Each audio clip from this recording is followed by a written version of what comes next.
السلام علیکم جی، welcome to my channel audio books by Sawera. کیسے ہیں آپ سب لوگ؟ امید کرتی ہوں سب خیریت سے ہوں گے۔ عنکبوت by Noor Rajput, episode number 86۔ چلیے اسٹارٹ کرتے ہیں۔ تو اس نے بات بڑھائی، کیا آج رات آپ میرے ساتھ ڈنر کر سکتی ہیں؟ میٹنگ کے بعد اس نے فجر کا ذہن بھٹکانے کی پوری کوشش کی۔ فجر نے کافی کا گھونٹ بھرا اور خاموش نظروں سے اسے دیکھا۔ اکثر اوقات اسے منہ سے بولنے کی ضرورت نہیں پڑتی تھی، اس کی آنکھیں بہت کچھ کہہ جاتی تھی۔ ولی اس کی خاموشی کا مطلب سمجھ گیا۔ اس کے لبوں پر ایک شرارتی مسکراہٹ نمودار ہوئی۔ اگر میرے پیسوں سے ڈنر نہیں کرنا چاہتی تو کوئی بات نہیں، بل بے شک آپ دے دیجیے گا، مجھے کوئی اعتراض نہیں ہوگا۔ اس براہ راست چوٹ پر فجر کی آنکھوں میں ہلکی سی حرکت ہوئی۔ تمہیں لگتا ہے مجھے تمہارے پیسوں سے کوئی مسئلہ ہے؟ نہیں، آپ کو میرے پیسوں سے نہیں، میرے ساتھ سے مسئلہ ہے۔ ولی نے فوراً لقمہ دیا۔ ویسے ہی ایک اور آپشن بھی ہے، شہر کے باہر ایک بہت اچھا ڈھابا ہے، دال فرائی اور تندور کی روٹی کمال ہوتی ہے۔ میرے پیسے بھی کم لگیں گے اور آپ کا ماحول بھی بدل جائے گا۔ وہاں اصلی لوگ آتے ہیں، میں دال نہیں کھاتی۔ اور کون سے اصلی لوگ؟ اور ہم کیا نقلی ہیں؟ فجر کی آواز میں پہلی بار ہلکی سی زندگی لوٹی تھی۔ ہم تو بس کام کرتے ہیں، جیتے کہاں ہیں؟ ولی نے گہری سانس لی۔ خیر، فیصلہ آپ کا ہے، شاندار ہوٹل آپ کے پیسوں پر یا مزیدار ڈھابا میرے پیسوں پر۔ فجر نے اسے گھور کر دیکھا۔ اپنا کام کرو، ہم کہیں نہیں جا رہے۔ وہی تو کر رہا ہوں، آپ کا خیال رکھنا بھی تو میرے کام کا حصہ ہے۔ وہ مسکرایا اور پھر لقمہ دیا۔ اوکے، تو ایک شرط رکھتے ہیں، اگر یہ میٹنگ ہمارے حق میں ہوئی تو آپ بنا کسی چوں چرا کے میرے ساتھ چلیں گی۔ فجر نے گہری نظروں سے اسے دیکھا۔ اور اگر کامیاب نہ ہوئی تو تم اگلے 10 دنوں کے لیے اپنے منہ پر ٹیپ لگا لو گے۔ اس کا تپا ہوا انداز ایسا تھا کہ وہ زور سے ہنس دیا۔ منظور ہے، وہ شوخ نظروں سے اسے دیکھتے ہوئے بولا۔ چالاک فورنر۔ وہ سر جھٹکتے ہوئے اپنے کام کی طرف متوجہ ہو گئی۔ ماحول میں پھیلا تناؤ کافی حد تک کم ہو چکا تھا۔ شام کے سائے گہرے ہوتے گئے، دفتر کی روشنیاں جل اٹھیں، فائلوں اور لیپ ٹاپ کی دنیا میں وقت گزرتا گیا۔ ٹھیک 7 بجے ولی اپنی جگہ سے اٹھا۔ اس کا انداز اب مکمل طور پر پروفیشنل تھا۔ بیگم، وقت ہو گیا ہے۔ فجر نے سر اٹھایا، گھڑی دیکھی اور ایک لمبی سانس لے کر کھڑی ہو گئی۔ آج 8 بجے ان کی میٹنگ تھی۔ ایک تھکا دینے والے ہیجان انگیز دن کے بعد اب وہ اس جنگ کے لیے نکل رہے تھے جو منار کے لیے بہت اہم تھی۔ پورا راستہ خاموشی سے کٹ گیا اور وہ مطلوبہ جگہ پہنچ گئے۔ شیشے اور کروم سے بنے فلک بوس ہوٹل کی پرتعیش راہداریوں سے گزرتے ہوئے فجر کو یوں محسوس ہو رہا تھا جیسے اس کا سر کسی بھی لمحے پھٹ پڑے گا۔ 8 بجے کی میٹنگ کے لیے وہ وقت پر تھے، مگر رات بھر کی بے آرامی اور دن بھر کی کٹھن تیاری نے اس کے اعصاب پر گہرا اثر چھوڑا تھا۔ کنپٹیوں میں اٹھتی ٹیسیں ناقابل برداشت ہوتی جا رہی تھیں۔ ایگزیکٹو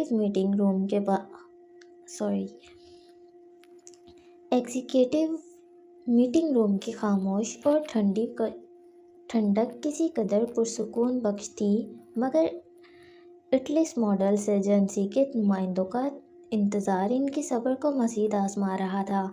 اس نے اپنا چشمہ اتار کر بے دھیانی میں بالوں میں اڑسا اور تھکی ہوئی آنکھوں کو آہستگی سے مسلنے لگی۔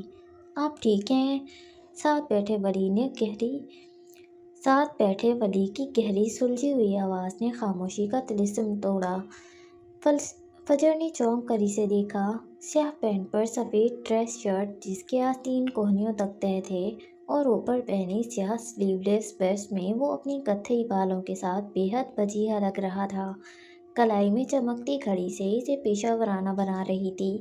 اس کے برعکس مشرقی لباس میں ملبوس فجر کی سادگی میں بھی ایک وقار تھا۔ ہاں، بس سر درد ہے۔ اس کی آواز تھکی ہوئی تھی۔ یہ سننا تھا کہ وہ بنا کچھ کہے اٹھ کھڑا ہوا اور کمرے سے باہر نکل گیا۔ فجر نے اسے جاتے دیکھا اور پھر غیر محسوس طریقے سے اپنی کرسی کو گھسیٹ کر اس سے تھوڑا مزید فاصلہ بنا لیا۔ चंद ही लम्हों बाद जब वो वापस लौटा तो इसके हाथ में पेन किलर्स की एक डब्बी थी। इसने अपनी नशिस्त संभालते हुए वो डब्बी फजर की जानिब बढ़ाई। जैसे ही फजर ने गोली हथेली पर उंडेली और पानी की बोतल उठाई, वली की निगाहें इनके दरमियान बढ़ जाने वाले फासले पर मरकूज हो गईं। इसकी भौहें हल्के से सिकुड़ी मगर लबों पर एक ज़ीरे लब मुस्कुराहट फैल गई। इसे फजर की चालाकी पर दिल खोलकर प्यार आया। फजर ने जैसे ही गोली मुंह में रखकर पानी का घूंट भरा, वली अचानक इसकी जानिब झुका। इसके मजबूत हाथ ने फजर की कुर्सी की सीट को थामा और आहिस्ती से खींचकर अपनी कुर्सी के बिल्कुल करीब कर लिया। फजर ने हैरत से आंखें उठाकर इसे देखा। इस गुर्बत पर इसका दिल एक लम्हे को धड़कना भूल गया। करीब ही रहें बेगम। वली की आवाज़ किसी सरगोशी की मानिंद थी, पर इसमें हुक्म की सिकार थी। फजर जो पहले ही दबाव का शिकार थी, इसकी इस हरकत और लहजे की गर्मी पर एक पल को अपना सरदर्द तक भूल गई। इसने मज़ीद 2 घूंट पानी पिया और बोतल मेज़ पर रख दी। तभी वली का हाथ आगे बढ़ा और इसके बालों में लगे केचड़ को आहिस्ती से खोल दिया। इसके घने रेशमी बाल एक आबशार की तरह इसकी शानों पर बिखर गए। इसने झटके से वली को देखा। नज़रें खूंखार थीं। थोड़ी देर बाल खुले रखें, मुसलसल बंधे रहने से भी सर दर्द होने लगता है। इसने ये कहते हुए कुर्सी से पुश्त टिकाई और निहायत नरमी से अपनी उंगलियां इसके बालों में फेरी। इसका लम्स शफीक और पुरसुकून था। वो जो कल से एक मशीन की तरह काम कर रही थी, इसका दिमाग माऊफ हो चुका था।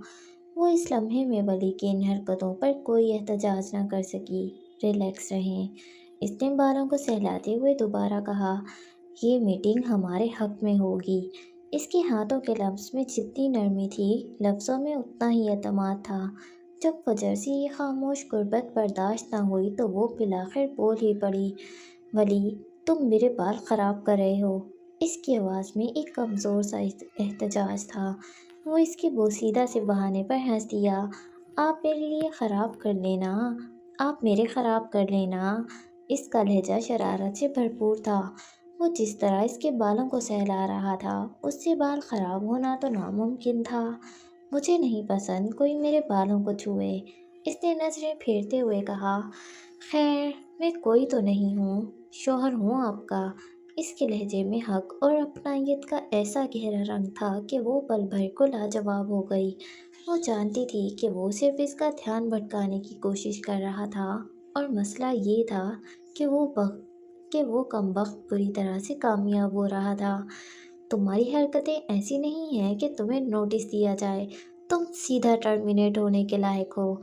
इसके गुस्से पर वली दोबारा हंस दिया। इस बार इसकी हंसी में खनक थी। आज रात मेरे साथ डिनर कर लें, उसके बाद चाहे तो नौकरी से निकाल दीजिएगा। मैं उफ भी नहीं करूँगा। फजर ने एक गहरी सांस लेकर रुख मोड़ा और इसे देखा। इसका शफाफ और उभरी हुई नसों वाला हाथ अब भी इसके बालों में ठहरा हुआ था। हम यहाँ मीटिंग के लिए आए हैं, इसने लफ्ज़ चबा चबा कर कहा। मीटिंग अभी शुरू तो नहीं हुई बेगम, इसने नरमी से इसे देखते हुए कहा। इसकी आंखों में एक ऐसी उल्लू हुई चमक थी जो सीधा फजर के दिल में उतर रही थी।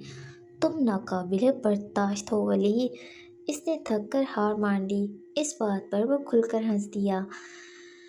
जो भी हूँ, जैसा भी हूँ, फजर में राज के लिए हूँ। इसने गहरे जुज़्ब से कहते हुए अपना हाथ हटा लिया और सीधा होकर बैठ गया।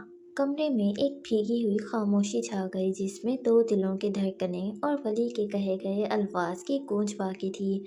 चंद ही लम्हों बाद दरवाज़ा खुला और इटली एजेंसी के कारकुनान अंदर दाखिल हुए और मीटिंग का बाकायदा आगाज़ हो गया। मगर अब फजर का सर दर्द जा चुका था। वो अपने अंदर गहरा सुकून महसूस कर रही थी। मिस फजर, आपको यहाँ देखकर हैरत हुई। मुझे लगा था कि आप हमारा वक्त मज़ीद ज़ाया नहीं करना चाहेंगी। इटलेस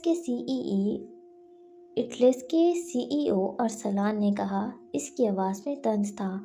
फजर ने पुरसुकून अंदाज से इसे देखा और फिर गोया हुई। मिस्टर अरसलान, जब हक और सच्चाई की बात हो तो वक्त की कोई अहमियत नहीं होती। आप जानते हैं कि आपने हमारे साथ किए गए मुआहदे की खिलाफ वर्जी की है। वली ने मेज़ पर रखी फ़ाइल उनकी जानिब खिसकाई। इस फ़ाइल में तमाम कानूनी दस्तावेज़ात, मुआहिदे की कॉपियाँ और अदालती फ़ैसले के नक़ूल मौजूद थीं। हमने इस मीटिंग का मुतालबा सिर्फ इसलिए किया है ताकि हम अदालत जाने से पहले आपको एक आखिरी बार मौका दे सकें। वली ने वाज़ेह किया। इनकी आवाज़ में मज़बूत इरादा झलक रहा था। एटलस मॉडल्स की वकील, जो एक उम्र रसीदा मगर तजुर्बा कार खातून थी, ये सुनते ही बोल पड़ी। मिस फजर, आपके साथ जो भी हुआ उस पर हमें अफसोस है, लेकिन आपके खिलाफ मुकदमा दर्ज हुआ था और ये एक संगीन मामला था। हमारे मुआहिदे में वाज़ेह था कि अगर किसी भी फरीक पर कोई कानूनी कार्रवाई होती है तो दूसरा फरीक मुआहिदा मनसूख कर सकता है।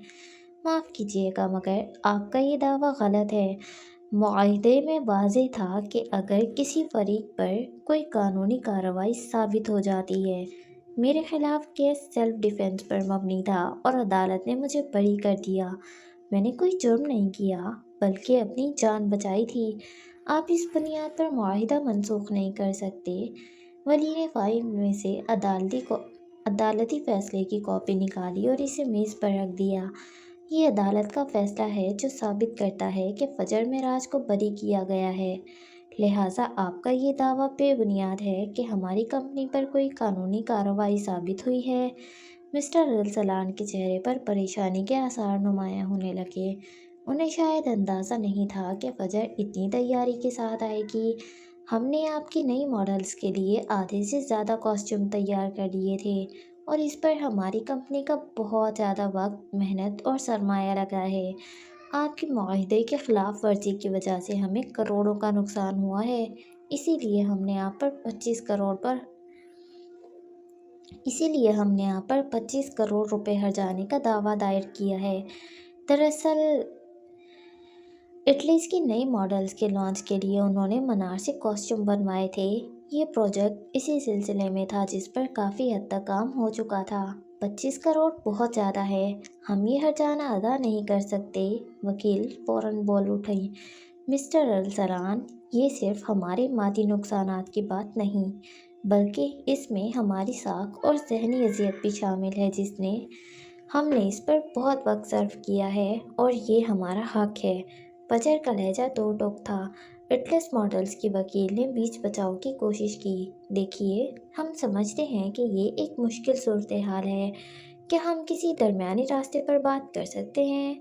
फजर ने वली की तरफ देखा, फिर इसने सर हिलाया। हम यहाँ हल के लिए आए हैं। हम अदालत में घसीटना नहीं चाहते, लेकिन हम अपना हक भी नहीं छोड़ेंगे। ठीक है, हमें सोचने के लिए कुछ वक्त चाहिए। एटलस की वकील ने संजीदगी से कहा तो फजर के लबों पर मुस्कुराहट फैल गई। वो अपनी गर्दन ऊंची किए उठी और कॉन्फ्रेंस रूम से बाहर निकल गई। वलीज के पीछे ही उठा मगर आधे रास्ते में ही रह गया। मैंने सुना है रईस ज्वेलर्स की लॉन्च आपकी कंपनी को मिली है। आपके मॉडल्स परफॉर्म कर रही हैं। इसने सवालिया नज़रों से दोनों को देखा। यस, मगर आप कैसे जानते हैं? मिस्टर अल-सलान के चेहरे पर उलझन उभरी। वो ज़ेरे लब मुस्कुरा दिया, फातिहाना सी मुस्कुराहट। मैं वली औरंगज़ेब हूँ, रईस औरंगज़ेब का भांजा। आपको रईस ग्रुप में देखा था, याद आया तो सोचा पूछ लूँ। इसने मज़ीद कुछ नहीं कहा। इसकी मुस्कुराहट बहुत कुछ कह रही थी। वो मजबूत कदम उठाता बाहर निकल गया, जबकि मिस्टर अल-सलान ने बेसाख्ता अपनी टाई की नोट ढीली की। वो कन्फर्म करके नहीं गया था, वो साफ साफ बता कर गया था। इटलिस ग्रुप को मिला ये प्रोजेक्ट कैंसिल हो सकता था, जो कि वो नहीं चाहते थे। 15 मिनट बाद मीटिंग दोबारा शुरू हुई। काफ़ी बहस और दलाइल के बाद इटलस मॉडल्स ने ये मान लिया कि मुआहिदे की मनसूखी उनकी गलती थी। कई बार के मुज़ाकरात के बाद बिल आखिर वो 15 करोड़ रुपए के हर्जाने पर रजामंद हो गए ताकि मामला अदालत से बाहर ही हल हो जाए। मुआहिदे के नए नुकात तय किए गए। एटलस मॉडल्स 15 करोड़ रुपए की रकम मुनार फैशन को 2 हफ्तों के अंदर अदा करेगा। मुनार फैशन ये केस वापस ले लेगी। दोनों कंपनियां मुस्तकबिल में किसी भी किस्म के तनाज़ात से बचने के लिए एक दूसरे के साथ दोस्ताना ताल्लुकात कायम रखेंगी। दोनों फरीकों ने कॉन्ट्रैक्ट के नए कागजात पर दस्तखत किए। फजर के चेहरे पर एक इत्मीनान बख्श मुस्कुराहट थी, जबकि अरसलान के चेहरे पर शिकस्त और राहत का मिला जुला तासुर था। मीटिंग के इख्तिताम पर मिस्टर अरसलान ने वली से हाथ मिलाया। वली ने मुस्कुराते हुए कहा, मिस्टर अरसलान, मुझे उम्मीद है कि ये मामला यहाँ ख़त्म हो गया है और हम सब आगे बढ़ सकते हैं। जबकि मिस्टर अरसलान ने बेदिली से हाथ मिलाया, मुझे भी यही उम्मीद है। वली ने फाइल उठाई। फजर ने अपना कीमती बैग अपने कंधे पर लटकाया और फिर वो दोनों इन दो तजुर्बाकार लोगों को वहीं छोड़कर बाहर निकल गए। मीटिंग मुनार के हक में होने के बाद वो इसे एक आलीशान रेस्टोरेंट में लाया था। बुकिंग पहले ही करवा रखी थी। शायद वो जानता था कि ये मीटिंग हर हाल में उनके हक में होगी। एक खूबसूरत फ्लोर पर उनका टेबल बुक था। वो फजर को 10 मिनट इंतज़ार करने का कहकर गया था, मगर 20 मिनट गुजर चुके थे। वो अभी तक वापस नहीं आया था। फजर अपना बैग वहीं रखकर राहदारी की जानिब बढ़ी। वो जब इशा की नमाज पढ़कर वापस आया तो फजर अपनी जगह पर नहीं थी। एक लम्हे को इसके माथे पर शिकन उभरी, मगर फिर इसकी नज़र राहदारी के सिरे पर खड़ी फजर पर पड़ी। वो ब्लोरी दीवार के पास खड़ी बाहर शीशे की जगमगाती रोशनियों को देख रही थी। इसके बाल फिर से एक नफीस जूड़े में कैद थे, बस 2 आज़ाद लटें इसके हसीन चेहरे के गिर्द हाला किए हुए थी। इसे देखकर वली के लबों पर एक बेख्तियार मुस्कुराहट फैल गई। वो धीरे धीरे कदम उठाता इसकी जानिब बढ़ा। अभी वो चंद कदम ही दूर था कि एक अनजान आवाज़ ने इसके कदमों को वहीं रोक दिया। हाय! एक खूबसूरत और जदीद लिबास में मलबूस लड़की पुरजोश अंदाज में फजर के सामने खड़ी थी। आप फजर मेराज हैं? दी फजर मेराज। इसकी आंखों में खुशी और हैरत एक साथ रक्स कर रही थी। मैं आपकी बहुत बड़ी फ़ैन हूँ। आपके डिज़ाइंस, आपकी बातें, आपकी बहादुरी, आपकी बोल्डनेस, सब कुछ कमाल है। वो एक ही सांस में बोले जा रही थी। इसका हर लफ्ज़ सच्ची अकीदत का इनेदार था। आसपास से गुजरते लोग उन्हें देखने के लिए एक लम्हे को ठहरते और फिर आगे बढ़ जाते। फजर के थके हुए चेहरे पर एक हल्की सी मुस्कुराहट नमूदार हुई। शुक्रिया। क्या आप मेरे लिए एक ब्राइडल ड्रेस डिज़ाइन कर सकती हैं? लड़की ने उम्मीद भरी नज़रों से पूछा। मैं जानती हूँ आप ब्राइडल ड्रेस डिज़ाइन नहीं बनाती, लेकिन प्लीज़, मेरी बहुत बड़ी ख्वाहिश है। मेरी जल्दी शादी होने वाली है। क्या आप आई एम सॉरी, मगर मैं ब्राइडल ड्रेस नहीं बनाती। फजर ने नरमी मगर मजबूती से इनकार किया। मुनार में और रूसी मलबूसात का एक पूरा सेक्शन था, मगर वो खुद सिर्फ अपने सिग्नेचर कॉस्ट्यूम डिज़ाइन करती थी। इस सेक्शन में फजर का डिज़ाइन किया हुआ कभी कोई ब्राइडल ड्रेस आया ही नहीं। प्लीज़ प्लीज़ प्लीज़ मेरे लिए। लड़की ने बेख्तियार आगे बढ़कर फजर के हाथ थाम लिए। फजर ने नफासत से अपने हाथ छुड़ाए। इसे ये इसरार अब नागवार गुजर रहा था। बताया ना, मैं ब्राइडल ड्रेस नहीं बनाती। वो इंट्रोवर्ट थी, अजनबी लोगों से इस कदर बेतकल्लुफ़ी से पसंद नहीं थी। जबकि वली कुछ फासले पर खड़ा इसे देख रहा था। इससे पहले कि वो लड़की मज़ीद कुछ कहती, एक तेज़ और गरजदार आवाज़ फ़िज़ा में गूंजी। वर्दा, क्या कर रही हो तुम? एक अधेड़ उम्र स्टाइलिश खातून तेज़ तेज़ कदम उठाती उनकी जानिब आईं और अपनी बेटी को घूरने लगीं। उनकी नज़रों में गुस्से की आग भड़क रही थी और वो फजर को यूं देख रही थी जैसे वो कोई नापाक शय हो, जैसे वो मलऊन हो। मामा, देखें, ये फजर मेराज हैं। ओह गॉड, आप उन्हें जानती हैं ना? मैं उनकी फ़ैन हूँ। प्लीज़ इनसे कहें ना कि मेरा ब्राइडल ड्रेस डिज़ाइन कर दें।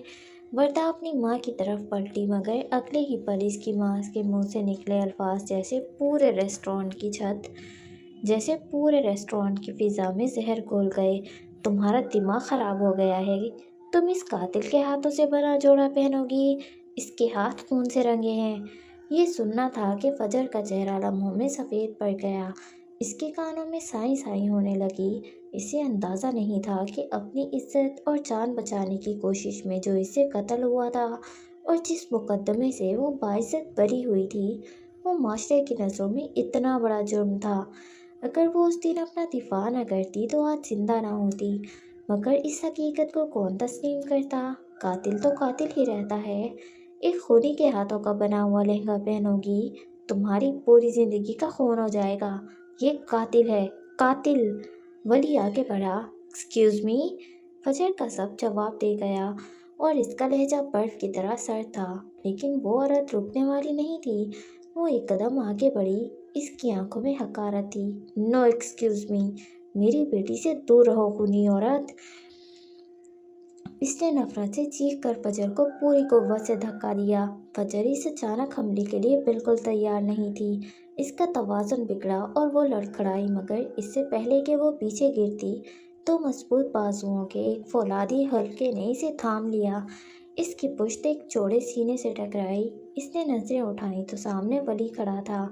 इसकी हेजल आंखों में इस लम्हे अजियत और टूट फूट की परछाइयाँ उभरी। उन्होंने वली के अंदर जैसे आतिशफ़िशां दहका दिया। उसने निहायत नरमी से फजर को अपने पीछे खड़ा किया और एक कदम आगे बढ़ा। इसका पूरा वजूद तनाव से अकड़ गया। How dare you! हिम्मत कैसे हुई मेरी बीवी को हाथ लगाने की? इसका लहजा इस कदर सर्द और गहरा था कि आसपास खड़े लोगों के जिस्म में भी सनसनी दौड़ गई। इसका स्कॉटिश लहजा अब वाज़ेह हो रहा था। हाथ कैसे उठाया? इसकी आवाज़ इतनी बुलंद और गरजदार थी कि रेस्टोरेंट का अमला और बाकी मेहमान भी ठिठक कर इनकी जानिब मुतवज्जा हो गए। वो औरत जो चंद लम्हे पहले शेरनी बन रही थी, वली के तेवर देखकर हवास बाख्ता हो गई। शिद्दत पसंद लोग अक्सर नताइज की परवाह किए बगैर कदम उठाते हैं, और अब इसे नताइज को भुगतना था। कोई इश्यू है तो मुझसे बात करें। वली ने अपनी बंद मुट्ठियों को बेदर्दी से भींजा। इसकी गर्दन और बाजुओं की रगें गुस्से से उभर आई थीं। मैं इसका वली हूँ, मुझसे बात करें। इस तक पहुँचने की इजाज़त तुम्हें किसने दी? वो औरतों पर हाथ नहीं उठाता था, मगर इसकी सुर्ख होती आंखें इसके अंदर लगी आग का पता दे रही थीं। सर, प्लीज़ बताएं क्या हुआ है। मैनेजर भागता हुआ इन तक पहुंचा। वो किसी भी किस्म के तमाशे से बचना चाहता था। जानते हो मैं कौन हूँ? वली ने मैनेजर की तरफ देखे बगैर इस औरत को घूरा। मैं एक स्कॉटिश शहरी हूँ। आपकी हिम्मत कैसे हुई एक स्कॉटिश की बीवी को हाथ लगाने की? अगले ही लम्हे इसने फ़ोन निकालते पुलिस का नंबर मिलाया। जबकि ये सुनकर वर्दा पूरी तरह डर गई, जबकि इसकी माँ के भी छक्के छूट गए। फजर साकित खड़ी थी। इसकी नज़रें सिर्फ वली पर जमी थी। सिक्योरिटी गार्ड्स पहुंच चुके थे और इस औरत और इसकी बेटी को वहां से ले जाने की कोशिश कर रहे थे। ये कहीं नहीं जाएगी, वो धाड़ा। आप लोग खुद पुलिस बुलाएं, वरना नताइज अच्छे नहीं होंगे। अब तो इस औरत का हलक कांटा हो गया। इसने रहम तलब नज़रों से फजर की तरफ देखा, मगर फजर तो जैसे पत्थर की हो चुकी थी। इसकी नज़रें वली पर जमी थी, जबकि आंखों के सामने माजी का मंजर घूम गया। एक वक्त था जब कुर्देसी टेक्सटाइल के गार्ड्स ने इसे धक्के देकर बाहर निकाला था, और अरसल, जिससे वो मोहब्बत करती थी, बेहिसी से खड़ा तमाशा देखता रहा था। और आज एक वली था जो एक अजनबी औरत के महज हाथ लगाने पर आग बगोला हो गया था। हजूम बढ़ता जा रहा था। वली ने अकेले ही पूरे रेस्टोरेंट की इंतज़ामिया को लाइन हाजिर कर दिया था। अगर पुलिस आ जाती तो एक गैर मुल्की के साथ एक 7 स्टार होटल में ऐसा सलूक, ये एक बैनुल अक़वामी खबर बन सकती थी। वर्दा का भाई जो आसपास ही था वो भी पहुंच गया। तभी फजर जैसे किसी गहरे ख्वाब से जागी। इसके गले में जैसे कांटे उगाए, हलक में कुछ फंस गया था। वो बेजान कदमों से आगे बढ़ी। वो मामला रफा दफा करना चाहते थे। वली, इसने लरसते हाथों से इसके कंधे को छुआ। वली ने झटके से पलट कर इसे देखा। फजर को देखते ही इसकी आंखों के शोले जैसे बुझ से गए। इसके चेहरे पर मौजूद सारा गुस्सा एक लम्हे में फिक्र और नरमी में बदल गया। Are you okay?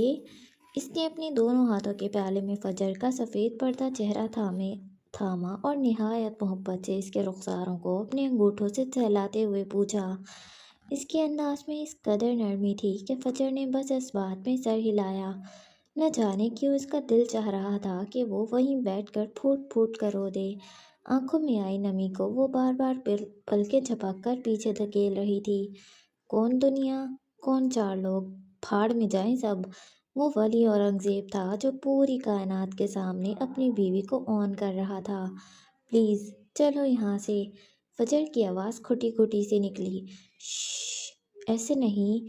ولی نے نرمی سے اپنی انگلی اس کے لبوں پر رکھی اور پھر اسے اپنے پیچھے کرتے ہوئے وہ واپس اس عورت اور مینیجر کی طرف پلٹا۔ اردو ایک بار پھر پس منظر میں چلی گئی اور اس کی اسکاٹش لہجے والی انگریزی پورے ہال میں گونج رہی تھی۔ اس نے اپنا فون نکالا اور ایک نمبر ملایا۔ رئیس اورنگزیب کا بھانجا ہونا ایک بہت بڑا ہتھیار تھا۔ وہ جانتا تھا کہ یہ ہوٹل 1 منٹ میں بند ہو سکتا تھا۔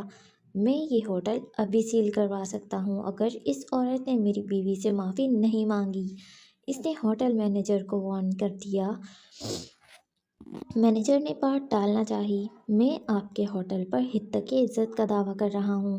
آپ کے ہوٹل میں میری بیوی کی تذلیل کی گئی، اسے ہاتھ لگایا گیا۔ کیسے؟ میں اس کا ولی ہوں، مجھ سے بات کی جاتی، اسے ہاتھ لگانے کی ہمت کیسے کی؟ فجر کی آنکھوں کے سامنے سب کچھ دھندلا رہا تھا جبکہ وہ خود بت بنی کھڑی تھی۔ 20 منٹ کے اندر پولیس کی گاڑیاں پہنچ چکی تھیں۔ ولی نے دھمکی دی تھی کہ وہ میڈیا کو بیان دے گا کہ پاکستان کے ایک نامور ہوٹل میں اس کی اور اس کی بیوی کے ساتھ کیا سلوک کیا گیا، جبکہ وہ عورت اب باقاعدہ کانپ رہی تھی۔ یہ عورت جب تک میری بیوی سے معافی میں نہیں مانگے گی یہ کہیں نہیں جا سکتی اور نہ ہی میں جانے دوں گا۔ ہال میں ایک پھیکی ہوئی تناؤ زدہ خاموشی چھا گئی جس میں صرف ولی کی غصیلی آواز، پولیس کی آمد کا شور اور دھڑکتے دلوں کی آوازیں باقی تھیں۔ 1 منٹ یار، ایک تو ان لوگوں کو پتہ نہیں کیا ہے، یہ لوگ سکون سے مجھے کہیں پہ بھی ریکارڈنگ نہیں کرنے دے رہے۔ فجر کا درد سر تو کب کا جا چکا تھا مگر اب اس کا پورا وجود ولی کے اس شدید، بے پناہ اور محاسب روپ کو دیکھ کر جم سا گیا تھا۔ اس نے آج جانا تھا کہ ولی ہونے کا مطلب کیا ہوتا ہے۔ وہ بس اسے دیکھے جا رہی تھی۔ پولیس کی آمد نے معاملے کو وہ سنگینی بخش دی تھی جس سے ہوٹل کی انتظامیہ سب سے زیادہ خوفزدہ تھی۔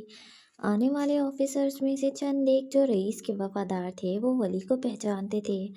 وہ اسے رئیس اورنگزیب کے ساتھ کئی تقریبات میں دیکھ چکے تھے جبکہ فجر معراج کا چہرہ فیشن کی دنیا میں کسی تعارف کا محتاج نہیں تھا۔ لمحوں میں یہ کام جھگڑے سے کہیں بڑھ کر ایک ہائی پروفائل کیس بن چکا تھا۔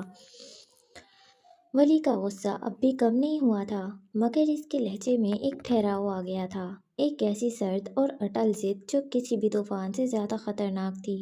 وہ ایک ہی بات بار بار دہرا رہا تھا۔ اس کی آواز میں ایک ایسی کاٹ تھی جو سیدھا دل میں اترتی تھی۔ میری بیوی کو ہاتھ کیسے لگایا گیا؟ میں اس کا ولی ہوں، اگر کوئی مسئلہ تھا تو مجھ سے بات کی جاتی۔ اس کا ہر لفظ اس عورت کے لیے ایک تعزیانہ تھا۔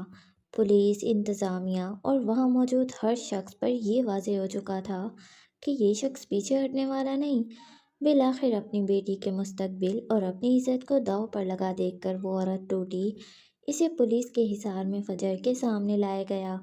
اس کے چہرے پر اب وہ تکبر نہیں بلکہ خوف اور پشیمانی تھی۔ اس نے کانپتی ہوئی آواز میں کہا، میں اپنے رویے اور شدت پسندی کے لیے معذرت خواہ ہوں۔ پلیز مجھے معاف کر دیں۔ میری بیٹی کی شادی ہے، میں نہیں چاہتی کہ ہمارے خلاف کوئی خبر بنے۔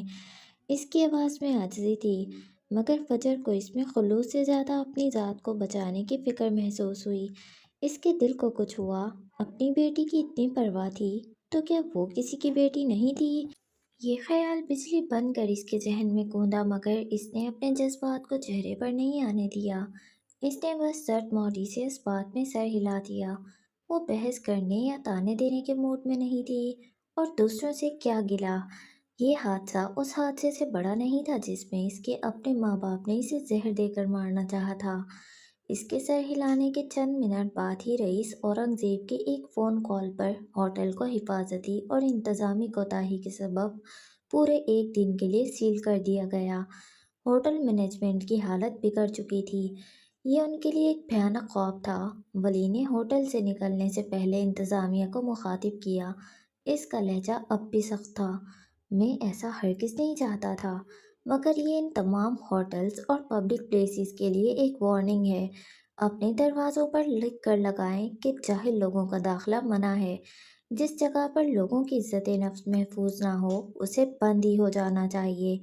एक तो वो स्कॉटिश शहरी था, ऊपर से रईस औरंगजेब का भांजा। इसने आज अपने स्कॉटिश होने और रईस की हैसियत का वो फ़ायदा उठाया था जो शायद रईस ने खुद भी कभी ना उठाया हो। मगर वली के नज़दीक ये ज़रूरी था। ऐसी जगहों पर ऐसे लोगों का दाखिला ममनू ही होना चाहिए जो अपनी ज़बान और हाथों से दूसरों को तकलीफ़ पहुंचाना अपना हक समझते हैं। फिर वो पलटा और फजर का हाथ मजबूती से थामकर मेज़ की जानिब बढ़ा। वहाँ रखा उसका बैग उठाया और फिर बाहर की जानिब चल पड़ा। लोग समंदर की लहरों की तरह उनके लिए रास्ता बना रहे थे। हर नज़र उन पर मरकूज थी। चंद मोबाइल फ़ोन्स की लाइट्स भी इन पर पड़ी। यकीनन किसी ने ये मंजर भी कैद कर लिया था। गाड़ियों से भरी पार्किंग की खामोशी में पहुंचकर फजर को जैसे होश आया। इसने एक झटके से अपना हाथ उसकी गिरफ्त से छुड़ाया।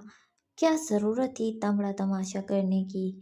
इसकी आवाज़ गुस्से से कँपकँपा रही थी। समझते क्या हो तुम खुद को?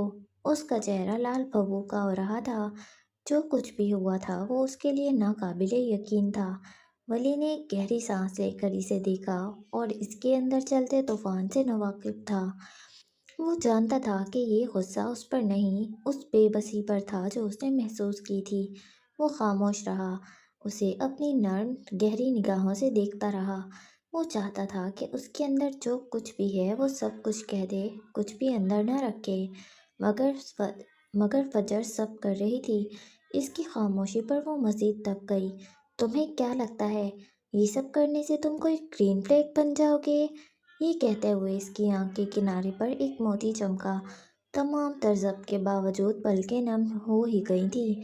इससे पहले कि वो आंसू इसके गाल पर बहता और इसके सब की तौहीन करता, वली से यह बर्दाश्त न हुआ। वो एक कदम आगे बढ़ा। वो इसके करीब आया, ऐन करीब, पूरे इस्तेहकाक से। फिर इसने अपना हाथ उठाया और अपनी शहादत की उंगली से निहायत नरमी से इसके पलकों पर ठहरे उस आंसू को चुन लिया। फजर एक बार फिर से साकित हो गई। इसके लम्स में ऐसी शिद्दत थी कि इसका दिल धड़कना भूल गया। बेगम, वली की गहरी सरगोशी जैसी आवाज़ उभरी। मैं ग्रीन फ्लैग नहीं, ग्रीन फॉरेस्ट हूँ। फजर ने सांस रोके इसे देखा। उसकी हैजल आंखों में नमी की एक तह थी। पर मसला ये है, वो धीरे से मुस्कुराया, कभी कभी इस फॉरेस्ट में आग लग जाती है। वह एक मुकम्मल डिफ़ॉल्ट पीस इसके सामने आ खड़ा हुआ था। एक 7 स्टार होटल को एक दिन के लिए बंद करवाया था और अब कितने सुकून से इसकी आंख के आंसू चुन रहा था। क्या था ये शख्स? आखिर तुम हो कौन? बेसाख्ता ये सवाल बेसाख्ता ये सवाल इसके लबों से फिसला। वो बेयकीनी से इसे देख रही थी। सिर्फ तुम्हारा वली, इसने पूरे हक से जवाब दिया। यानी वो सब कुछ था और मेरे होते हुए कोई तुम्हें बुरी नज़र से देख भी नहीं सकता। ये कहकर इसने दोबारा फजर का हाथ थामा और इसे गाड़ी तक लाया। दरवाज़ा खोलकर इसे अंदर बिठाया और खुद ड्राइविंग सीट पर आ बैठा। चंद लम्हों बाद इनकी गाड़ी होटल की पार्किंग से बाहर निकल रही थी। रेस्टोरेंट से निकलती हुई भीड़ से गुजरते हुए फजर इन लड़कियों की सरगोशियां नहीं सुन पाई थी जो उन्हें देखते हुए कह रही थी, ऐसा स्कॉटिश शोहर तो सभी लड़कियां डिजर्व करती हैं। गाड़ी बाहर निकलते ही फजर ने रुख फेर लिया। इसका दिल अब भी बेतरतीब धड़क रहा था, मगर इस धड़कन में अब बेबसी और अजियत ही नहीं बल्कि एक अनोखी अनजानी सी हिफाजत का एहसास खुल रहा था, जबकि गले में एक फंदा लग चुका था। सफ़र का हर लम्हा एक गहरे भारी सुकूत में डूबा हुआ था। गाड़ी के अंदर की खामोशी बाहर की रात के शोर से ज़्यादा गहरी थी। वली ने म्यूज़िक ऑन करने का सोचा, फिर इरादा तर्क कर दिया। ये खामोशी ज़रूरी थी। ये उस तूफ़ान के बाद का वो ठहराव था जो अपने अंदर कई अनकहे सवाल और जवाब समेटे हुए था। फजर खिड़की से बाहर देख रही थी, मगर उसकी नज़रें किसी मंजर पर नहीं, अपने अंदर के खालीपन में भटक रही थी। फिर गाड़ी एक बुलंदोबाला जदीद तर्ज की इमारत के सामने रुकी, जिसकी रोशनियां रात के अंधेरे को काट रही थी। फजर जैसे किसी ट्रांस से निकली। इसने सर उठाकर देखा। ये इलाका इसके लिए बिल्कुल अजनबी था। वो कहाँ गए थे? इसने रुख मोड़कर सवालिया नजरों से वली को देखा। उसकी आंखों में न गुस्सा था न हैरत, बस एक स्पॉट सी बेयकीनी थी। یہ बिग बी का पेंट हाउस है। हमारा डिनर अधूरा है। इसने फजर को देखा जो अब भी इसे बेयकीनी से घूर रही थी। वो जानता था कि इस औरत का भरोसा जीतना दुनिया के मुश्किल तरीन कामों में से एक था। मैं आपका वली हूँ। आप मुझ पर इतना भरोसा तो कर सकती हैं ना? इस बार इसके लहजे में जिद या हक नहीं, एक नरम सी उम्मीद थी, एक इल्तिजा थी जो इसकी गहरी आंखों में साफ दिखाई दे रही थी। वो गाड़ी का दरवाज़ा खोलकर बाहर निकला और फिर फजर की जानिब आकर उसके लिए दरवाज़ा खोला। डिनर का शर्फ बख्शते बेगम। इसने अपना हाथ आगे बढ़ाया, वही मानूस अंदाज। इसके दिल के किसी कोने में एक ख्वाहिश ने सर उठाया। कभी तो वो इसका हाथ थामकर बाहर निकलेगी, कभी तो। फजर ने एक गहरी सांस ली, जैसे खुद को किसी बड़ी आजमाइश के लिए तैयार कर रही हो। फिर किसी रोबोट की तरह बगैर कोई तासुर दिए गाड़ी से बाहर निकल आई। वो इस वक्त एक चलता फिरता पत्थर लग रही थी। अज़ियत जब हद से बढ़ जाए तो इंसान उसी बेहिसी के खौल में छुपा लेता है, और फजर ने ये फन सीख लिया था। वो इस शख्स के सामने कमज़ोर नहीं पड़ सकती थी। वली के लबों पर एक हल्की सी उदास मुस्कुराहट नमूदार हुई। उसने गाड़ी लॉक की और आगे बढ़ा। फजर उसके पीछे थी। जल्द ही वो दोनों एक शानदार खामोश सी लिफ्ट में खड़े थे। बिग बी आज शहर से बाहर हैं और उनके अलावा सिर्फ मैं यहाँ आ सकता हूँ। वो लिफ्ट के आईने में उसके स्पॉट चेहरे को देखते हुए इसे आगाह कर रहा था। फजर खामोश खड़ी थी, जैसे उसे इन बातों से कोई फर्क ही न पड़ता हो। लिफ्ट मतलूबा मंजिल पर पहुंची और दरवाजे किसी शाही इस्तकबाल की तरह खुल गए। वली ने डिजिटल लॉक पर चंद हिंसे दबाए, एक धीमी सी क्लिक की आवाज़ आई और दरवाज़ा खुल गया। इसने अंदर दाखिल होकर बत्तियां जला दी। मुझे दे दें। इसने आगे बढ़कर फजर के हाथ से इसका पर्स लिया और एक कौंसल पर रख दिया। अंदर दाखिल होते ही फजर के कदम एक लम्हे को ठिठके। ये एक नाकाबिले यकीन हद तक शानदार पेंट हाउस था। फर्श से छत तक फैली शी- फर्श से छत तक फैली शीशे की दीवार के एक तरफ रोशनियों में नहाया हुआ पूरा शहर एक दमकते हुए कालीन की तरह बिछा था, जबकि दूसरी जानिब की शीशे की दीवार के पार एक पुरसुकून नीलगो स्विमिंग पूल रात की चांदनी में चमक रहा था। हर चीज़ में नफासत और ज़ौक़ की बुलंदी थी। वो बेख्तियार शहर की जानिब वाली वॉल ग्लास की जानिब बढ़ी। यहाँ से रोशनियों का ये समंदर सहर अंगेज लग रहा था। वो दीवार से टेक लगाकर खड़ी हो गई। इसके अंदर का सन्नाटा बाहर के शहर के शोर पर हावी था। इसे कुछ महसूस ही नहीं हो रहा था। वली किचन से पानी का गिलास लाया और इसे थमाया, फिर खामोशी से पलट गया। कुछ देर किचन से बर्तनों की खटपट की आवाज़ें आती रहीं, और जब वो दोबारा बाहर निकला तो इसके कदम सीधे फजर की जानिब उठे। फजर यूं ही खड़ी थी, एक सांस लेती हुई मूरत की तरह। चेहरा तासुरात से मुकम्मल तौर पर आरी था। वली ने चंद लम्हे इसे देखा। वो इसे इस बेहिसी के खौल में मजीद नहीं देख सकता था। इसने आगे बढ़कर इसके सामने अपना हाथ फैलाया। मैं आए? फजर ने चौंक कर इसे देखा। इसकी नज़रें उलझी हुई थीं। वो उससे किस बात की इजाज़त मांग रहा था? वली ने धीरे से इसके हाथ से गिलास का पानी पकड़ा और करीब रखी मेज़ पर रख दिया। फिर वो दोबारा इसकी तरफ मुड़ा। वो अपनी स्याह वो अपनी स्याह वेस्ट उतार चुका था और सफ़ेद ड्रेस शर्ट की सिलवटें इसके मजबूत जिस्म पर जच रही थीं। फजर अभी तक इसे देख रही थी। फिर जो हुआ वो नाकाबिले यकीन था। इसने कदम आगे बढ़ाया और जरा सा झुकते हुए फजर को निहायती नरमी और एहतियात से अपने बाजुओं के हिसार में ले लिया, बिल्कुल किसी की कीमती मताए जहाँ की तरह। ये इतना अचानक था कि फजर साकित रह गई। इसकी आंखें हैरत से फैल गईं। कई लम्हे तो इसके दिमाग को ये समझने में लग गए कि वाकई ऐसा हुआ है। वली की गुर्बत की तपिश में इसका वो मस्नूई बर्फ जैसा खौल देखते ही देखते चटकने लगा। आई एम सॉरी, जो कुछ भी हुआ नहीं होना चाहिए था। इसकी सरगोशी फजल के बालों में जज्ब हो गई। वो जानता था कि ये औरत अंदर से रेजा रेजा थी। हाँ, झुकती नहीं थी, वो अलग बात थी। रोज़ाना सोशल मीडिया पर लोगों की नज़रों में सरगोशियों में इसे कातिल कहा और माना जाता था। आज का वाक़या इस ज़ख्म पर नमक था। اس کے نرم الفاظ اور اس کے وجود کی قربت میں فجر کا ضبط ٹوٹ گیا۔ وہ 9 حق والی لڑکی تھی اور اس لمحے بھی اس کے بازو پہ جان سے پہلوں میں گرے تھے۔ وہ تو ابھی تک سکتے میں تھی اور پھر اس کی ہیزل آنکھوں میں نبھی ابھری۔ 2 موٹے موٹے آنسو ٹوٹ کر ولی کے کندھے میں جذب ہو گئے۔ یہی تو وہ چاہتا تھا کہ وہ رو لے، اپنے اندر کا زہر باہر نکال دے۔ دل کے دروازے بھی اونچے تھے، دیواروں پر کانچ بھی لگایا تھا۔ اندھیرا قبر سے زیادہ رکھا تھا، پھر بھی پتہ نہیں وہ شخص محبت کرنے کے کس راستے سے آ گیا تھا۔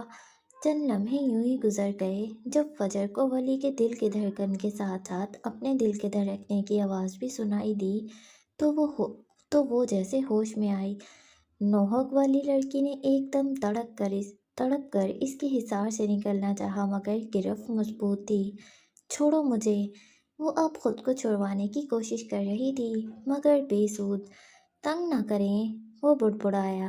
یہ لمحات اور احساسات ایسے تھے کہ وہ انہیں جینے کے لیے خود کو بھی بیچ سکتا تھا۔ میں تمہاری جان لے لوں گی ولی، چھوڑو مجھے۔ وہ پوری طرح سے ہوش کی دنیا میں لوٹ رہی تھی اور اس کا پہلا ثبوت یہی احتجاج تھا۔ جان تو آپ پہلے ہی لے چکی ہیں، وہ ڈھیٹ بنا رہا۔ اس کی گرفت ذرا بھی ڈھیلی نہ ہوئی۔ تم اس حرکت پر جیل جاؤ گے، اس نے غراتے ہوئے کہا۔ وہ زیر لب ہنس دیا مگر اسے چھوڑا نہیں۔ اگر پاکستان میں ایک شوہر کو اپنی بیوی کو گلے لگانے کے جرم میں جیل ہوتی ہے تو مجھے کوئی اعتراض نہیں۔ اس ڈیفالٹ پیس نے فجر کے گرد چھائے جمود کو پاش پاش کر دیا تھا۔ فجر نے مزاحمت ترک کر دی۔ اس کا حصار واقعی مضبوط تھا۔ اس نے اپنی نم آنکھیں جھپکیں۔ وہ اس کے سامنے مزید کمزور نہیں پڑنا چاہتی تھی۔ کیوں کر رہے ہو یہ سب؟ اس کی آواز بمشکل سرگوشی جیسی تھی۔ یہ تمہارا کام نہیں ہے۔ میرا کام کیا ہے اور کیا نہیں، اس کا فیصلہ صرف میں کر سکتا ہوں۔ اس نے گرفت مزید تنگ کی، جیسے وہ اس کی قیمتی سرمایہ ہو، اور جہاں تک اس سوال کا تعلق ہے کہ میں یہ کیوں کر رہا ہوں، تو جان لیں کہ جب کوئی آپ کا ولی ہوتا ہے تو وہ صرف نام کا نہیں ہوتا، وہ آپ کی روح کا محافظ بھی ہوتا ہے، آپ کے دکھوں کا پہرے دار بھی۔ میں نے ہوٹل میں جو کچھ کیا وہ اپنی حیثیت کا فائدہ اٹھانا نہیں تھا، وہ ایک ولی کا فرض تھا۔ میں نے آپ کو یہاں لانے کی جو جرت کی وہ آپ کو تکلیف دینا نہیں تھا، وہ آپ کے زخموں پر مرہم رکھنے کی ایک کوشش تھی۔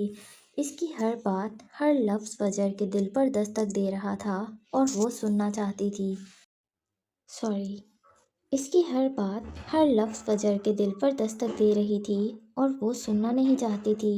وہ کسی بھی دستک پر دل کا دروازہ نہیں کھول سکتی تھی۔ کیا تھا یہ شخص؟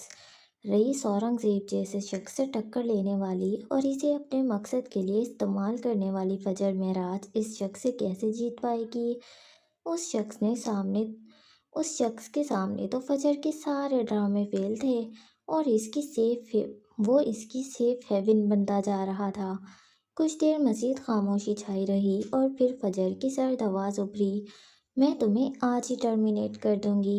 تم کبھی دوبارہ منار میں داخل نہیں ہو سکو گے اور نہ ہی میری شکل دیکھ پاؤ گے۔ ہاں، یہ دھمکی کام کر گئی۔ ولی نے آہستگی سے اسے چھوڑا اور ایک قدم پیچھے ہٹ گیا۔